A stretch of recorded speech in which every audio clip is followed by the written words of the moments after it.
राग विज्ञान नमो ताहि जाते भये अरहंतादिमान। करि मंगल करि हो महा ग्रंथ करन के काज। जाते मिले समाज सब पावे निज पद राज। पावे निज पद राज। इस भवतरु का मूल एक जानहु मिथ्या भाव। ताको करि निर्मूल अब करिए मोक्ष उपाव। करिए मोक्ष उपाव। मोक्ष मार्ग प्रकाशक नामक ये ग्रंथ है और यहाँ पंडित जी साहब हमारी भूलों को निकालने का प्रयत्न कर रहे थे। हम कहाँ कहाँ चूक जाते हैं, कहाँ कहाँ भूल कर बैठते हैं, उसकी चर्चा चल रही थी। 7 तत्व संबंधी अन्यथा रूप में निर्जरा तत्व संबंधी अन्यथा रूप का यह प्रसंग है। किससे होती है निर्जरा? शायद उपवास आदि को निर्जरा का कारण समझते हैं हम लोग। टोडरमल जी ने कहा कि उपवास को ही यदि आप निर्जरा का कारण मानेंगे तो बहुत बड़े भ्रम में रहेंगे, क्योंकि सिर्फ दुख सहने का नाम ही यदि निर्जरा हो तो तिर्यंच गति के जीव गाय भैंस कुत्ता बिल्ली आदि भी इस दुख को सहते हुए दिखाई देते हैं, फिर उनके भी निर्जरा माननी पड़ेगी। वास्तव में बाह्य तप तो शुद्धोपयोग बढ़ाने के अर्थ किए जाते हैं। वास्तव में तो शुद्धोपयोग के प्रयोजन से ही अनशन आदि किए जाते हैं, यही मूल प्रयोजन है। फिर शिष्य ने कहा कि आपने जो तिर्यंच आदि का उदाहरण दिया है, ये बात कुछ पंडित जी हमारे को जची नहीं। कि भैया क्यों नहीं जची तुम्हारे को? कि इसलिए नहीं जची कि वो तो परवश होकर के सहते हैं, वो तो बर्दाश्त करते हैं, मजबूरी में बर्दाश्त करते हैं। हमने जो तप के लिए उपवास किया है, ये तो बुद्धिपूर्वक किया है, इच्छापूर्वक किया है। हमारी और तिर्यंच गति के जीवों की परस्पर में कैसे तुलना हो सकती है? आप किसको किससे मिला रहे हो? आप उन तिर्यंच गति के जीवों से हमें कैसे मिला रहे हो? ये बात जच नहीं रही है। तो समाधान दिया, कोई बात नहीं, तुम धर्म बुद्धि से कर रहे हो ना, मान लिया हमने, धर्म बुद्धि से कर रहे हो, तो भी फल तो परिणामों के अनुसार लगेगा। अशुभ शुभ और शुद्ध जैसे परिणाम हो, फल तो तदनुसार लगता है। और यदि आप ये कहते हो कि उपवास के हिसाब से ही हो, तो फिर निर्जरा का मुख्य कारण उपवास को मानना पड़ेगा। यह बात पंडित जी साहब ने कही। और फिर तो ऐसा हो जाएगा, जो ज़्यादा उपवास करेगा उसके ज़्यादा निर्जरा, और जो कम उपवास करेगा उसके कम निर्जरा, ऐसी स्थिति बन जाएगी। ये सब बातें कल हम कर चुके थे। फिर शिष्य ने कहा कि यार हम थोड़ी ना कह रहे हैं, उमा स्वामी आचार्य ने कही ये तप सा निर्जरा, तप से निर्जरा होती है। इसलिए हम तप करते हैं, इसलिए हम उपवास करते हैं, इसलिए हम जगत के जीवों को उपवास की प्रेरणा देते हैं कि भैया खूब उपवास करो, खूब उपवास करो। तो कह रहे हैं समाधान, शास्त्र में इच्छा निरोध को तप कहा है भैया, उपवास को तप तो उपचार से कहा गया है। और ये कह दिया कि इच्छा जब रुके और शुभ और अशुभ दोनों ही प्रकार की इच्छा रुक जावे, तो स्वयं ही शुद्धोपयोग होगा, और शुद्धोपयोग के होने पर निर्जरा भी होगी। शुद्धोपयोग निर्जरा का मुख्य हेतु जानना चाहिए। अभी आगे चल कर के परिणति की चर्चा भी करेंगे। देखिए यहाँ कहता है पेज नंबर 230, 230 नंबर पेज पर, यहाँ कहता है आहार आदि रूप अशुभ की तो इच्छा दूर होने पर ही तप होता है। ये तो ठीक बात है भैया, आहार की इच्छा नहीं है और और भी विषय कषाय की तो है ही नहीं, लेकिन ये सब अशुभ इच्छा दूर होने पर होता है। परंतु उपवास आदिक शब्द में 6 बहिरंग तप लेना, व प्रायश्चित आदिक इसमें 6 अंतरंग तप लेना। तप 2 प्रकार के हैं ना, बहिरंग तप और अंतरंग तप। तो उपवास आदिक माने अनशन आदिक, इसमें 6 बहिरंग तपों की चर्चा है। और प्रायश्चित विनय वैयाव्रत स्वाध्याय विसर्ग ध्यान, ये अंतरंग तपों की चर्चा है। ये प्रायश्चित आदिक ये शुभ कार्य हैं, इनकी तो इच्छा रहती है भैया, प्रायश्चित तो करना चाहिए, उपवास आदि तो करनी चाहिए, स्वाध्याय तो करनी चाहिए, ध्यान तो करना चाहिए, उनकी इच्छा तो होती है। तो देखिए समाधान करते हैं। 231 नंबर पेज देखिए, पंडित जी साहब कई मार्मिक बातें खोल खोल करके यहाँ बता रहे हैं। समाधान, ज्ञानी जनों को उपवास आदि की इच्छा नहीं है। तुम जो इच्छा की बात कर रहे हो ना, इच्छा तो बंधन का कारण है, इच्छा तो दुख का कारण है। इच्छा को तो दुख का जनक सिद्ध करके आए हैं पीछे। पाप की इच्छा, पुण्योदय की इच्छा है, ये सब 4 प्रकार की इच्छाओं का जब पीछे तीसरे अधिकार में निराकरण की चर्चा की थी, तब खूब बतलाया था। तो बोले अकेले पाप के उदय की इच्छा नहीं होती, पुण्य के उदय वाली भी इच्छा होती है। अरे जो भी इच्छाएं बनी हुई हैं, ये इच्छाएं दुख का मूल कारण है, तो अशुभ की इच्छा तो होती ही नहीं है। ये कह रहे हैं कि उपवास आदि की भी इच्छा कैसे हो सकती है, इच्छा नहीं होगी उनके जीवन में। तो फिर बोले एक शुद्धोपयोग की इच्छा होती है, और उपवास आदि करने से शुद्धोपयोग बढ़ता है, इसलिए उपवास आदि करते। टोडरमल जी साहब का चिंतन है भाई साहब, क्या बात कह रहे हैं। बोले इच्छा तो एक ही है शुद्धोपयोग की, और ये इच्छा भी निचली भूमिका में है। ऊपर ऊपर चलने पर शुद्धोपयोग की इच्छा भी मिट जाती है। क्या इच्छा का क्या काम, शुद्धोपयोग की हो भले ही, लेकिन इच्छा का काम नहीं है। क्या भरत भाई बोलो, इच्छा का क्या काम है यहाँ? ज्ञानी जनों को उपवास की इच्छा ही नहीं है। अरे साहब क्या बात करते हो, हमने सुना है उन्होंने इतने उपवास किए, उन्होंने इतने उपवास किए, उन महाराज ने उपवास किए, सब ज्ञानी लोग उपवास करते हुए दिखाई देते हैं, हमने तो खूब सुने हैं। तुम कह रहे हो कि उपवास की इच्छा नहीं है। इच्छा तो एक शुद्धोपयोग की है।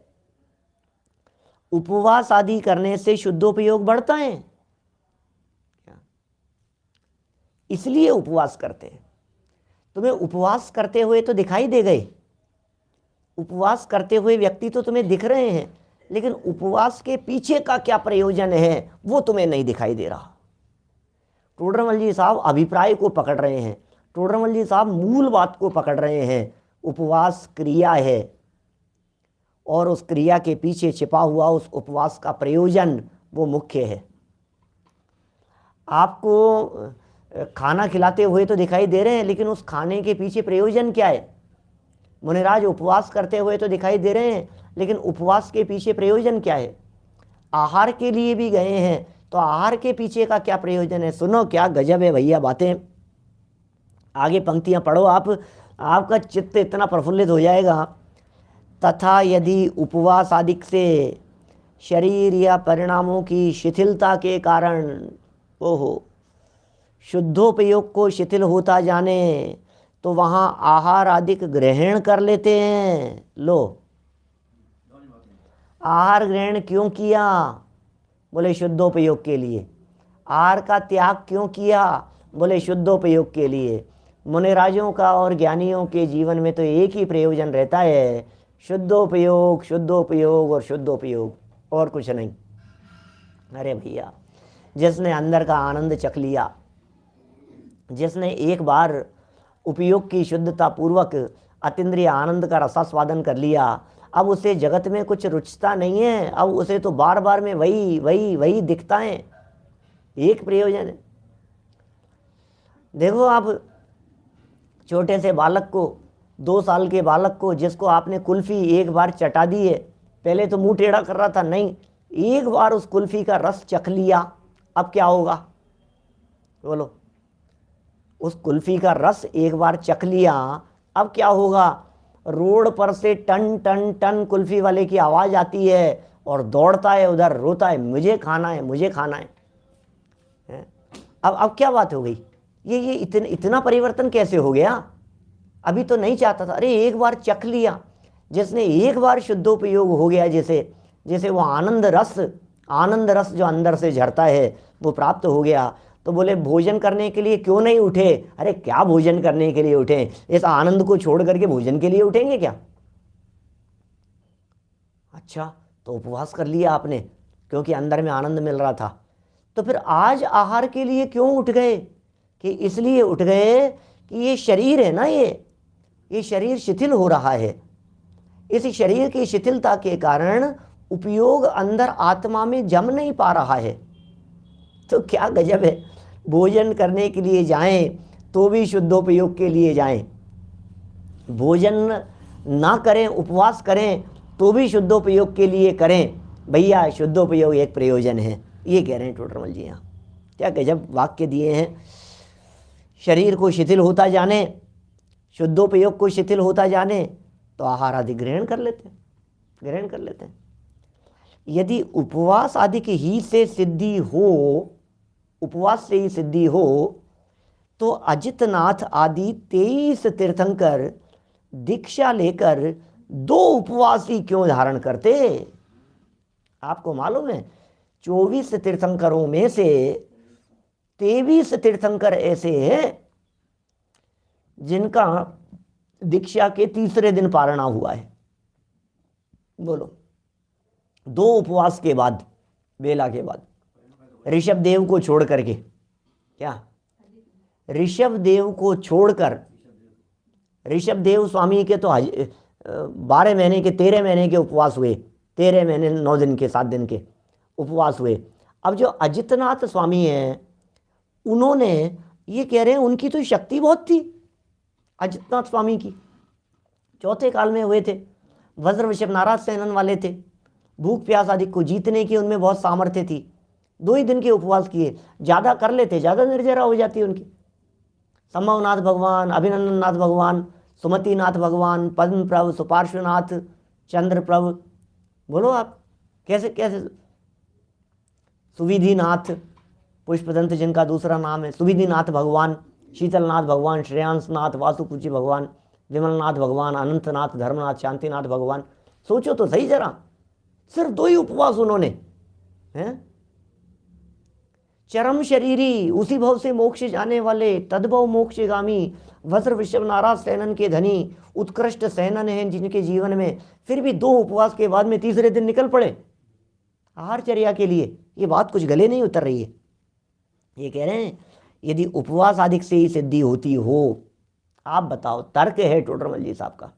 देखिए, आगम रखा था तपसा निर्जराच, ये आगम रखा था प्रश्नकर्ता के मुंह में कि तप जरूरी है, तप जरूरी है, और यहाँ कह दिया कि ये उपवास का नाम तप नहीं है, शुद्धोपयोग असली तप है। मालूम है आपको, ये अपने प्रवचन सार में जयसेन आचार्य देव की टीका है, अमृतचंद्राचार्य की भी टीका है और जयसेन आचार्य की भी टीका है।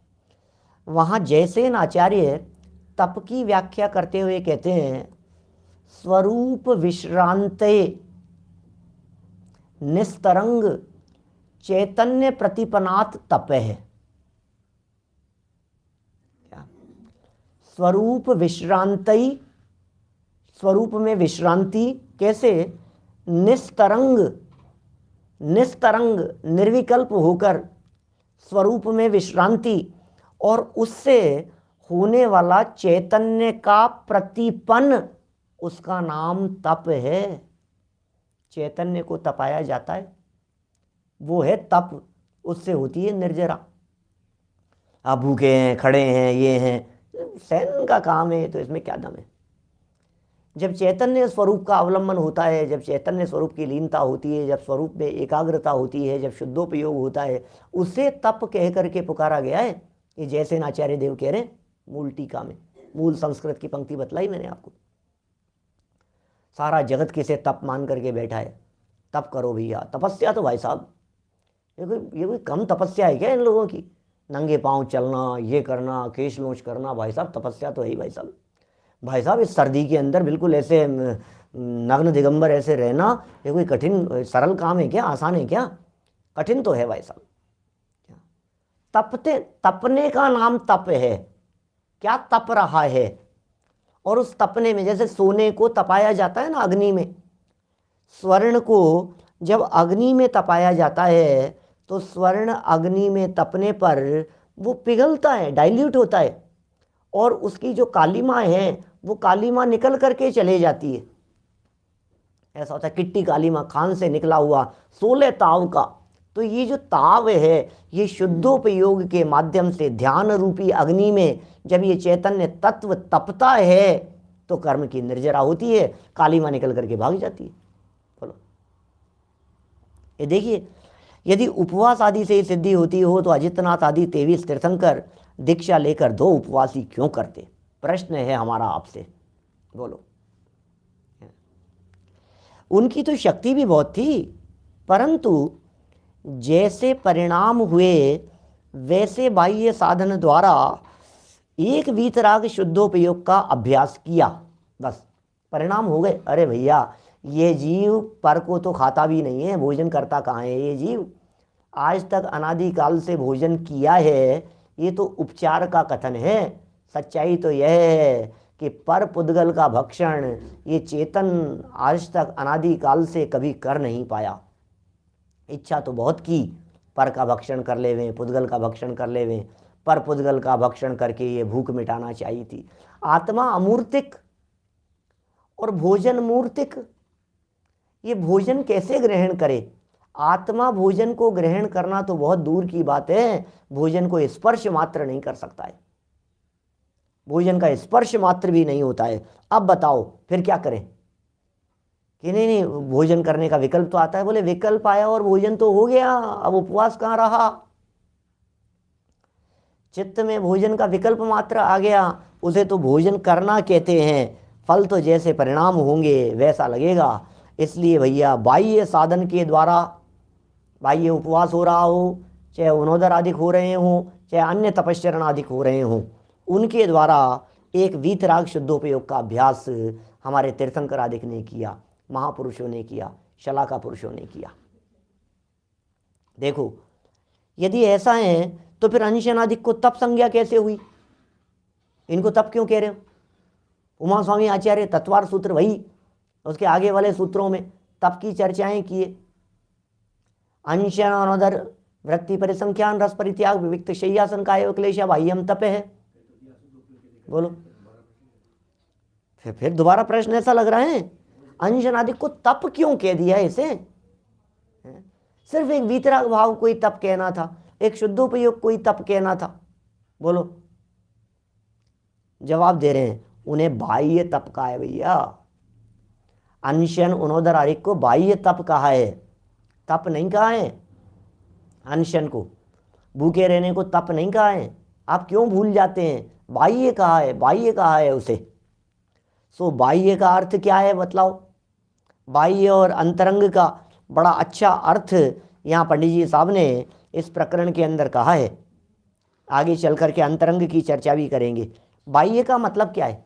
बाह्य तप का मतलब बाहर में हो वो बाह्य तप, अंदर में हो वो अंतरंग तप नहीं, ऐसा अर्थ नहीं है।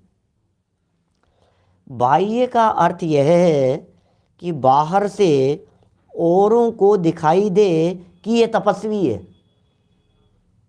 ये बाह्य तप है। ये तप कैसा है? दूसरे देखने वाले को लगे ये तपस्वी है, देखने वाले को लगे यार क्या कठोर आचरण है, ये तपस्वी, उसकी बात कह रहे हैं यहाँ। बाहर से औरों को दिखाई दे कि यह तपस्वी है, परंतु आप तो फल जैसे अंतरंग परिणाम होंगे वैसा ही पाएगा, क्योंकि परिणाम शून्य शरीर की क्रिया फलदाता नहीं है। जय हो। धन्य टोडरमल जी साहब बार बार में बात क्या कहते हैं, ये जनागम का मर्म है, ये जनागम का रहस्य है। सामने बैठ करके लाइव प्रवचन चला करके प्रवचन सुनने के लिए बैठ जाओ, परिणाम दुकान में घर गृहस्थी में इधर उधर दौड़ते रहें तो बोले कुछ होने वाला नहीं है, कुछ होने वाला नहीं। खूब उपवास करे, बोले कुछ होने वाला नहीं है। शिखर जी की वंदना करे और अरे बारे करते करते करते रहे, हे भगवान, बस याद करते करते बस थोड़ा सा और चल लूँ और थोड़ा सा और चल लूँ। अरे चक्कर लगा करके आने का नाम तीर्थ वंदना नहीं है, क्षेत्रों पर घूम करके आने का नाम तीर्थ वंदना नहीं है। मन कहाँ है, परिणाम कहाँ है, उपयोग कहाँ है? फल तो परिणामों का लगता है, परिणाम संभालो भैया, फल तो परिणामों का लगता है। यस्मात् क्रिया प्रतिफलंती न भाव शून्य, कल्याण मंदिर स्तोत्र में कहते हैं, बोलो आचार्य देव क्या कह रहे हैं? यस्मात् क्रिया प्रतिफलंती न भाव शून्य, भावों से शून्य कोई भी क्रिया फल देने वाली नहीं होती है। पूजन कर ली, प्रतिमाएं ले ली, व्रत कर लिए, उपवास कर लिए, माला का जाप कर लिया, परिणाम कहाँ थे बताओ? बोले परिणाम तो नहीं लग रहे थे भैया, उपयोग तो नहीं लग रहा था। उपवास किया और दिन भर भोजन भोजन भोजन भोजन भोजन याद आता रहा, दिन भर ये याद आता रहा, आज तो भोजन नहीं, भोजन करने की भले याद नहीं आई हो, लेकिन नहीं करने के बहाने भोजन को याद किया ना। ये तो करते हो कि नहीं, ये बतलाओ। मैं मानता हूं कि आपको भोजन करने का विकल्प नहीं आया, लेकिन दिन भर ये विकल्प तो आया, आज मुझे भोजन नहीं करना है, आज मुझे भोजन नहीं करना है, भोजन नहीं करना है, भोजन नहीं करूंगा यार, आज उपवास है मेरा, आज तो मेरा उपवास है, आज तो मेरा उपवास है, आज तो मुझे भोजन नहीं करना है। तो तुम्हारे उपयोग में चल क्या रहा है ये बताओ? भोजन करना, करने का विकल्प हो चाहे नहीं करने का विकल्प हो, दोनों ही विकल्प तो भोजन संबंधी हैं। फल तो जैसे अंतरंग परिणाम होंगे वैसा लगेगा, परिणाम शून्य, परिणाम शून्य, परिणामों के बिना शरीर की क्रिया फलदाता नहीं होती। परिणाम नहीं है तो शरीर की क्रिया फलदाता नहीं होती, और परिणाम यदि अच्छे हैं तो शरीर की क्रिया कदाचित नहीं हो पा रही हो तो भी उत्तम फल की प्राप्ति हो जाती है। बिस्तरों में पड़ा हुआ है, उठ बैठ नहीं पा रहा है, डॉक्टरों ने जवाब दे दिया है।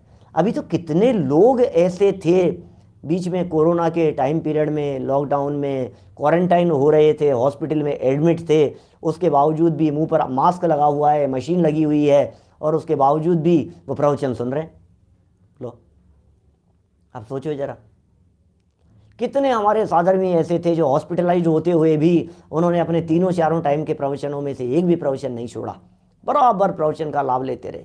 कोई नहीं है, कोई मिलने वाला नहीं है, कोई जानने वाला नहीं है, सिर्फ चारों तरफ डॉक्टर ही डॉक्टर हैं, और उसके बावजूद भी तो क्या फ़र्क पड़ता है? अस्पताल में बैठे हुए हैं तो क्या पहले कपड़े बदल करके आएंगे, पहले नहा धो करके आएंगे, पहले तैयार होकर के आएंगे? बोलो, फल मिल रहा है, लेकिन बाहरी प्रवृत्ति कुछ भी हो रही हो, देहाश्रित प्रवृत्ति, लेकिन परिणाम यदि जुड़े हुए हैं तो फल अवश्य मिलेगा। परिणाम शून्य शरीर की क्रिया, शरीर की क्रिया फलदाता नहीं है। ये भी एक बहुत मार्मिक लाइन है, फलदाता नहीं है, फलदाता नहीं है। ये क्या बात कह रहे हैं? फल नहीं मिलेगा? क्या नहीं मिलेगा, कोई फर्क नहीं पड़ता है। इसका मतलब जड़ का फल मुझे क्यों मिले ये बताओ? मैं चेतन और शरीर जड़, शरीर गर्दन हिल रही है, मान लो, क्या क्या कहें उसे अपन, वो कंप रोग हो गया है। बनारसी दाल जी ने दो प्रकार के रोग की बात कही ना, कंप रोग और अकर रोग, दो तरह के रोग की चर्चा की नाटक समय सार में। तो अभी ये कंप रोग हो गया, अब क्या काय गुप्ती कैसे होगी बताओ? क्योंकि शरीर तो हिलता है, शरीर तो धूजता है, हाथ में कंपन है, शरीर में कंपन है, गर्दन ऐसे हिलती रहती है, धूजती रहती है, अपन टिक नहीं पा रही, मैं क्या करूं? अब बतलाओ, अब कैसे वो उनके वो क्या होगा? अब इस शरीर की इस अवस्था, शरीर की इस चेष्टा, शरीर का ये परिणमन, इसके फल को चेतन क्यों भोगे, मुझे ये बतलाइए।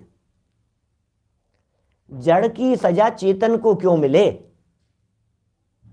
ये कह रहे हैं पंडित जी साहब, कोई फल नहीं मिलेगा उसका, हो रहा होगा कोई बात नहीं, दिमाग मत लगा, वहां से उपयोग हटा ले। शरीर में कंपन हो रहा है, होने दे, उपयोग में कंपन नहीं होना चाहिए, ध्यान रखना।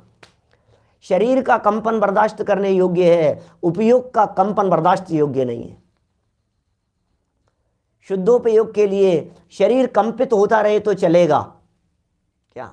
विहार के काल में शरीर तो कंपायमान है, पूरा चल रहा है, विहार कर रहे हैं मुनिराज, लेकिन शुद्ध उपयोग उनका निष्कंप हो जाता है, क्षण क्षण में अंतर्मुख हो जाते हैं। 3 घंटे तक यदि मुनिराज चल रहे हैं, कहीं विहार कर रहे हैं, तो 3 घंटे तक क्या मुनिराज का उपयोग अंदर आत्मा में नहीं जाता होगा? निष्कंप अवस्था नहीं होती होगी, शुद्धोपयोग नहीं होता होगा, सप्तम गुणस्थान नहीं होता होगा, अप्रमत्त दशा नहीं होती होगी? अवश्य होती है, ये सब अवस्थाएं निश्चित तौर पर होती है। तो ये कह रहे हैं शरीर की क्रिया फलदाता नहीं है, परिणाम शून्य। आगे देखो,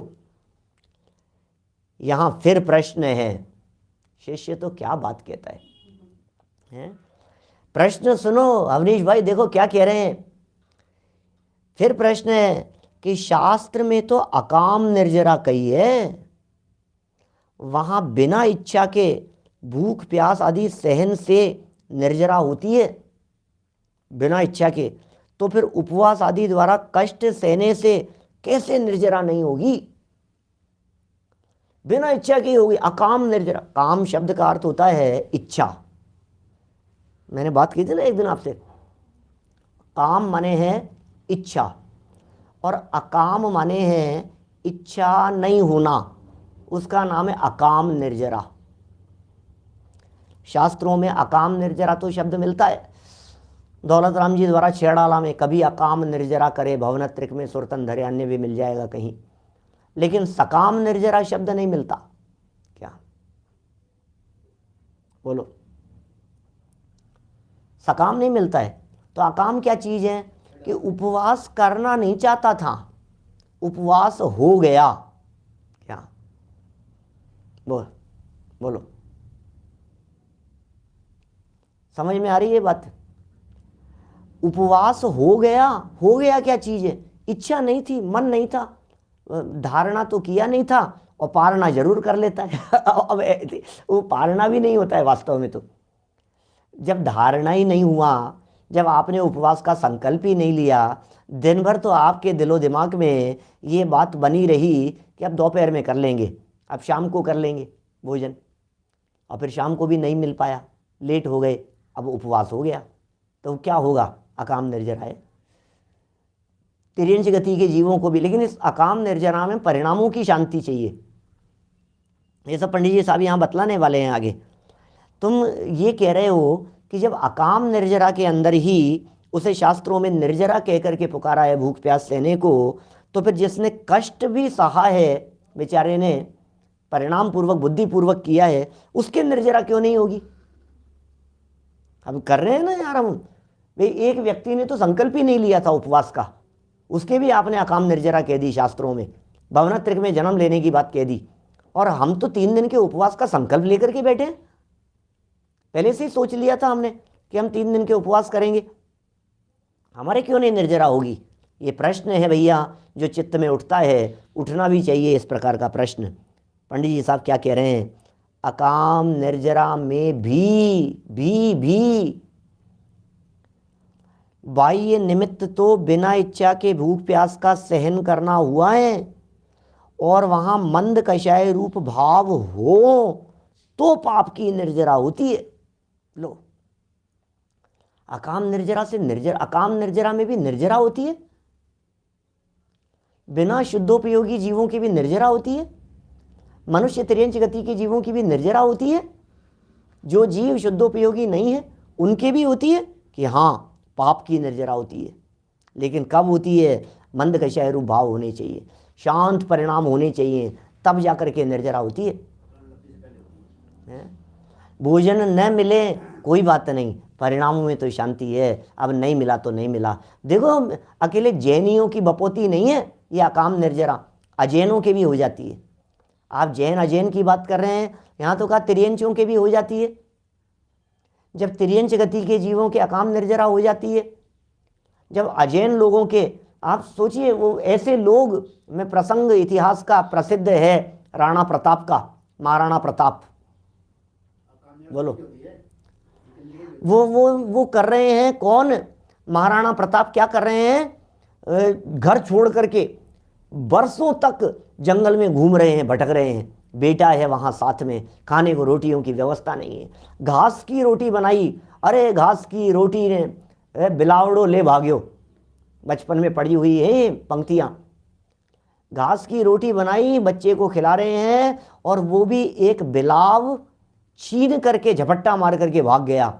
ओहो, कोई बात नहीं बेटा, कोई बात नहीं, ले गया। तो ये जो परिणामों में शांति है, ये जो परिणामों में मंद कषाय रूप अवस्था है, मंद कषाय सबके होती है, मंद कषाय अजैनियों की भी होती है। बिना मंद कषाय के उत्तरोत्तर कैसे चढ़ करके आएगा? हम करेंगे चर्चा आपसे 23 तारीख के दिन शाम के प्रवचन में, हम कहाँ आ गए हैं उत्तरोत्तर चढ़ करके। एक इंद्रिय से 2 इंद्रिय पर्याय, पंचेंद्रिय पर्याय तक की प्राप्ति ये बिना मंद कषाय के नहीं हो सकती है। परिणामों की शांति तो चाहिए। आप क्या सोच रहे हैं, वो कुत्ता मरकर के देवगति के अंदर चला गया, वो नाग नागिन के जीव मरकर के देवगति के अंदर चले गए, देव भव की उन्हें प्राप्ति हो गई, तो आखिर हुआ क्या था? परिणाम शांत हुए थे, परिणाम निर्मल हुए थे, और कुछ नहीं। कर्णेंद्रिय का विषय बनने मात्र से कुछ नहीं होता है। पीछे आई थी इस तरह की चर्चा, ये प्रसंग भी पीछे सुनाए गए थे, कुत्ते के नमोकार मंत्र सुनने की चर्चा, और ये सब प्रसंग यही तो था। ये बंध आश्रव तत्व संबंधी भूलों में, पीछे जीव अजीव तत्व संबंधी भूलों में, यहाँ इस तरह के प्रकरण आए थे, जिसमें देखो आप 222 नंबर पेज पर था प्रकरण, ऐसा ज़्यादा पुरानी बात नहीं है। कुत्ते ने नमोकार मंत्र सुनाया, स्वर्ग मोक्ष की प्राप्ति हो गई, नाम लेने से हो गया, देव भक्ति के अन्यथा स्वरूप में। इसी प्रकरण में जीवेंद्र कुमार ने कुत्ते को सुनाया, उन्होंने नाग नागिन को सुनाया, उन्होंने उसको सुनाया, उन्होंने बैल को सुनाया, इसका ये हो गया। कैसे हो गया? हम भी सुना देते हैं, फिर आप भी आ जाना ऊपर से उतर करके हमारा सहयोग करने के लिए। नहीं भैया नहीं, इससे थोड़ी ना होता है, परिणाम निर्मल होने चाहिए। सुनो क्या कहते हैं। अकाम निर्जरा में भी, समाधान से पढ़ रहा हूँ, अकाम निर्जरा में भी बाह्य निमित्त तो बिना इच्छा के भूख प्यास का सहन करना हुआ। अकाम निर्जरा में भी बाह्य निमित्त किस बात का है? भूख सहना, प्यास सहना, ये भूख प्यास का सहन करना हुआ, और वहाँ ये बाहरी परिस्थिति हुई। भूख प्यास का सहन करना तो बाहर का हुआ, और वहाँ मंद कषाय रूप भाव हो तो पाप की निर्जरा होती है, देवादि पुण्य का बंध होता है। पाप की निर्जरा हुई और पुण्य का बंध हुआ। कैसे हुआ पाप की निर्जरा? कैसे हुआ पुण्य का बंध? सारा खेल परिणामों का है, सारा खेल भावों का है। विस्तृत चर्चा, विशेष चर्चा हम लोग सब करेंगे 238 पेज पर, जब चर्चाएं आएगी विशेष खुल करके वहाँ बात करने का मन है। फिर जो भी यथा योग्य, जैसा भाषा वर्गणा की योग्यता से और तात्कालिक परिणामों से जो होगा सो होगा, लेकिन अभी तो मन ये है कि उस प्रसंग पर खुल करके चर्चा करेंगे। परंतु टोडरमल जी का परंतु है, बोलो। तुम्हारे कहे अनुसार मंद कषाय भाव थे, उपवास उसने किया, अकाम निर्जरा उसके हो गई, परंतु यदि तीव्र कषाय होने पर भी कष्ट सहने से, तीव्र कषाय हो रही है, कष्ट सहने से पुण्य बंध होता हो तो सर्व तिर्यंचादिक देव ही हो, सो बनता नहीं है। सारे तिर्यंच गति के जीव मर के देव गति में जाते हैं क्या? और यहाँ तो तिर्यंच लिखा है, सिद्धांत में तो ये लिखा है नार की जीव मर करके कभी भी देवगति की प्राप्ति नहीं करता। ये सिद्धांत वचन है। कभी भी नार की जीव को देवायु की प्राप्ति नहीं होती, देवायु का बंधन नहीं होता। और कष्ट सहने में नारकियों की क्या तुलना करें किसी और से? नार की जीव जिस तरह के कष्ट सहते हैं वैसे कष्ट कौन सहता होगा? और भूखे भी रहते हैं, भूख प्यास भी सहन करते हैं, बर्दाश्त भी करते हैं बेचारे, लेकिन मंद कषाय का भाव नहीं है, तीव्र कषाय का भाव। संक्लिष्टा सुरोदीरित दुखाश्य प्राक चतुर्थ्या, संक्लेश परिणाम वाले, तीव्र परिणाम वाले अशुभ लेश्याएं होती है नरक में। ये नियम है। नार का नित्य अशुभतर लेश्या परिणाम देह वेदना विक्रिया। नार का नित्य अशुभतर लेश्या, अशुभ परिणाम। कृष्ण नील कापो, 3 ही लेश्याओं का सद्भाव कहा। पीत पद्म शुक्ल तो वहां होती ही नहीं है नरक में। इतने तीव्र परिणाम, और इतने परिणाम तीव्र हैं, और भूख प्यास सह रहे हैं, कष्ट सह रहे हैं, बर्दाश्त कर रहे हैं, तो बोलो देवगति में जाना चाहिए कि नहीं नारकियों को? लेकिन सिद्धांत में ये कहा गया है कि कोई भी नारकी जीव नियम से देवगति की प्राप्ति नहीं करता, नहीं करता, नहीं करता। क्या बोलो, कितने सुंदर सुंदर बातें कही है। क्या कह रहे हैं, यदि तीव्र कषाय होने पर भी, फिर तो सबके ही हो रही है तीव्र कषाय, सारे त्रियंच गति के जीव सहन कर रहे हैं। किस किस को मिल रहा है? जंगलों में चले जाओ, सड़कों पर देखो, आप हिंदुस्तान की सड़कों पर देखो, जू में चले जाओ, चिड़ियाघरों में जाकर के देखो, हैं, पशुओं को देखो, पक्षियों को देखो, जंगल में रहने वाले जानवरों को देखो, भूख प्यास सहते। सारे त्रियंच गति के जीव, ये क्रूर पशु, मांसाहारी पशु जितने भी हैं ना, ये सब कई कई दिनों के और महीनों के उपवास करते हैं। आप जानते हैं, एक पैर में कांटा लग गया शेर सिंह के, शेर के पैर में कांटा लग गया, अब जिंदगी भर भूखे रहने के अलावा उसके पास में कोई उपाय नहीं है। पैर में कांटा लग गया, घाव हो गया, चोट लग गई, अब वो दौड़ नहीं सकता है, सामने से कोई आकर के कहेगा तो नहीं कि भाई मैं आ गया हूं, तुम मेरा भक्षण कर लो। भूखे ही रहेगा जिंदगी भर, जिंदगी भर भूखे रह करके तड़प तड़प करके मर जाएगा। फिर तो देवगति मिलती होगी ना उस शेर को। ऐसा कहा है, सप्तम नरक से निकला हुआ क्रूर पशु बनता है और फिर वो एक बार पुनः नरक में जाता है, ऐसा विधान का है। सप्तम नरक से निकला हुआ नारकी नियम से क्रूर पशु बनता है और वहां से नियम से फिर नरक की प्राप्ति होती है उसे। अब बतलाइए यहाँ क्या कह रहे हैं, कष्ट सहने से पुण्य बंद होता हो तो सारे के सारे त्रियंचों को देव ही होना चाहिए, सो तो बनता नहीं है, वो तो अवस्था होती नहीं। उसी प्रकार इच्छा पूर्वक उपवास आदि करने से, इच्छा पूर्वक उपवास किया, ये उपवास आदि करने से वहाँ भूख प्यास आदि कष्ट सहते हैं, तो ये बाह्य निमित्त है। भूख सहना बाह्य निमित्त है, कष्ट सहना बाह्य निमित्त है। आपको वो कथा सुनाई थी ना पहले, दादा सुनाया करते हैं कई बार। वो एक व्यक्ति साल में एक ही बार निकलता था, गुफा में कुछ नहीं था, मेला लगता था उसके लिए, क्या खाता था वो? कुछ नहीं खाता था। एक वर्ष दिन निश्चित था उसके निकलने का, मेला भरता था, तो आसपास के सारे गांवों के लोग, दूर दूर से लोग उसकी जय जयकार करने के लिए, उस बाबा की जय जयकार करने के लिए आते थे। ये और फिर वो अंदर चले जाता था गुफा में और शिला का दरवाज़ा बंद कर दिया जाता था, और फिर दोबारा वो दरवाज़ा कब खुलता था और कब निकल करके आता था वो बाबा? बोलो, एक साल बाद में। अंदर क्या क्या खाता था? कुछ नहीं, भूखा प्यासा रहता था, और फिर लोग जय जयकार करते थे। एक साल बाद में होने वाली वो जो जय जयकार है, वो जो भीड़ है, वो जो पब्लिक दर्शनों के लिए उमड़ पड़ी है, ये देख करके उस बाबा के मन में ये उसके जिंदा रहने का कारण था, ये जीविताशा।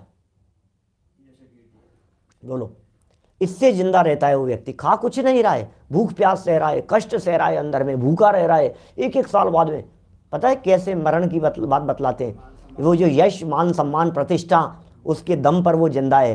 कैसे पता लगा?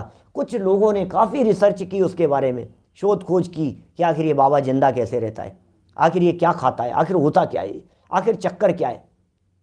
उन्होंने नगर में ऐलान कर दिया, जो उसके निकलने की तिथि थी ना, जो उसके निकलने की तारीख थी, उस निकलने की तारीख के लिए कह दिया कुछ ऐसा व्यवस्था है कि इस बार का जो मुहूर्त है वो 15 दिन बाद आ रहा है,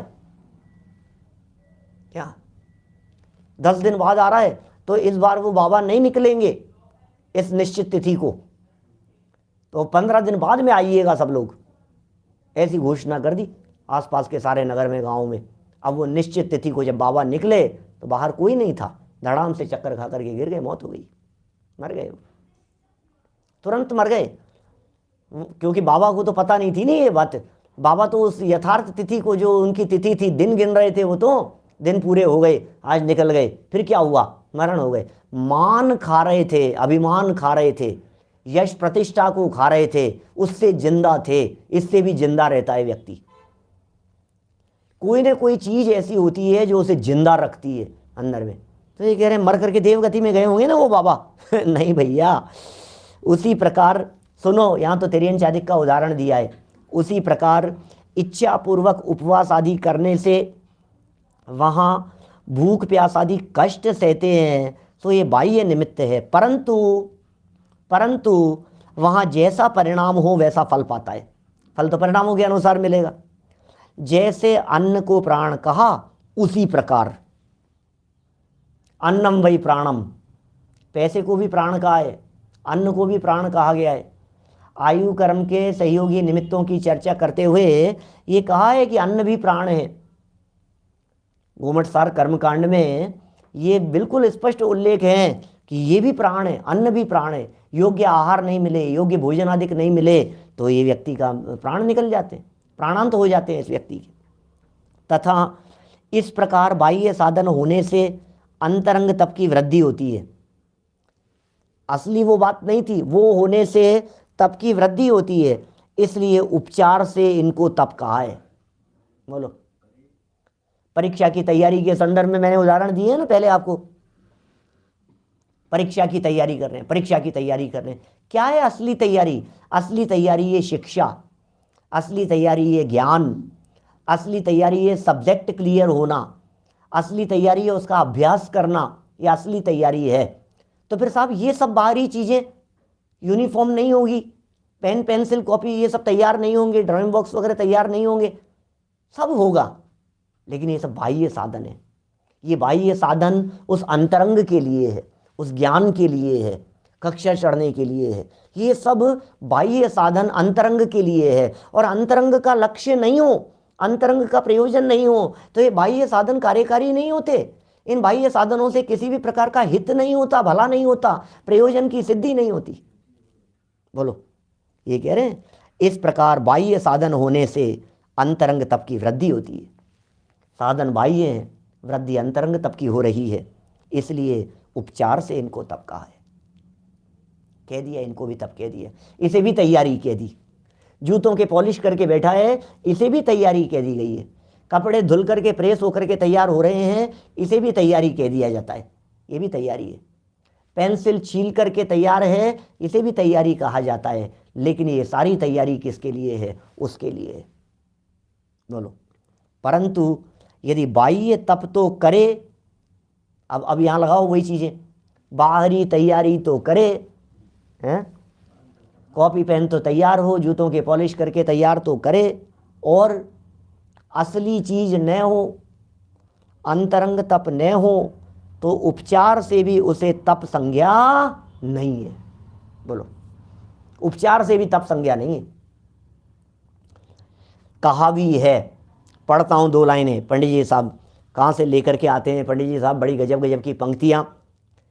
कषाय विषयाहारो त्यागो यत्र विधीयते, उपवासः सविज्ञेयः शेषम लंघन कम विदुः। क्या कह रहे हैं भाई साहब, क्या?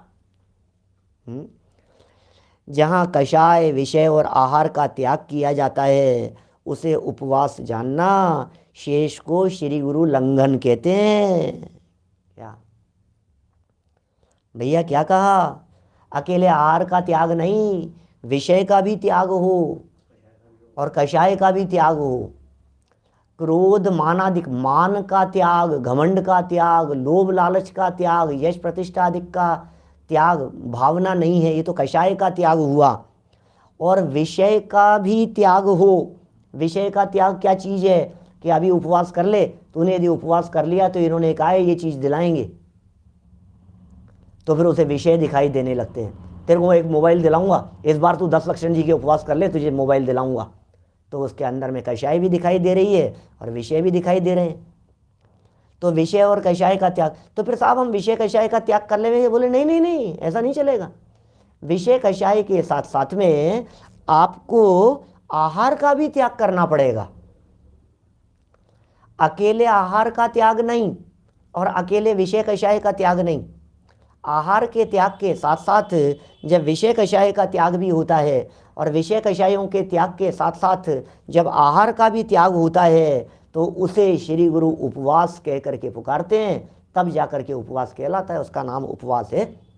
और इनमें से एक भी चीज़ मिस हो गई तो कि साहब हमने उपवास किया, भोजन का एक अन्न का दाना भी नहीं लिया हमने, एक घास भी हमने नहीं खाया, तो ये कह रहे हैं विषय कषाय थी या नहीं थी? कि साहब वो तो थी, तो कह रहे हैं इसे तो लंघन कह रहे हैं, इसका नाम तो लंघन है, इसका नाम उपवास नहीं है। ये उपवास का क्या स्वरूप है? उपवास आदि को तप क्यों कहा गया है, इसकी ये सुंदर मार्मिक चर्चा आज अपनी यहाँ हुई है। फिर वो शिष्य कहता है, अरे यार ठीक है यार, हम ज़बरदस्ती उपवास कर रहे थे, ज़बरदस्ती कष्ट सह रहे थे, चलो एक काम करते, आज के बाद उपवास नहीं करेंगे। तो परेशानी ज़बरदस्ती की, हमने कष्ट भी सहा, हमने भूख प्यास भी सही, हम भूखे प्यासे भी रहे, और तुम कह रहे हो कि साहब इससे कुछ नहीं हो रहा है, निर्जरा नहीं हो रही है, नहीं करेंगे फिर उपवास, यही कहना चाहते हो ना। तो फिर टोडरमल जी का एक बहुत प्रसिद्ध वाक्य है, कल हम यहाँ से चर्चा को आगे बढ़ाएंगे। भैया उपदेश तो ऊंचा चढ़ने के लिए दिया जाता है। हमने उपवास का निषेध नहीं किया, हमने तो सच्चे उपवास की प्रेरणा दी है। हमने उपवास के लिए मना नहीं किया, हमने तेरे को भूखे रहने के लिए मना नहीं किया, लेकिन भूखे रहने के साथ साथ में विषय और कषाय का भी त्याग करना।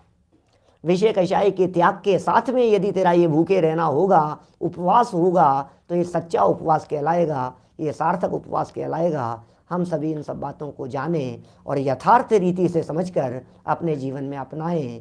इसी मंगल भावना से बात को यहीं विराम देता हूँ। निज निधि निज में बताई, यह अनंत उपकार है, उसके लिए जिन वाणी माँ को वंदना शत बार है, वंदना शत बार है। वाणी माता।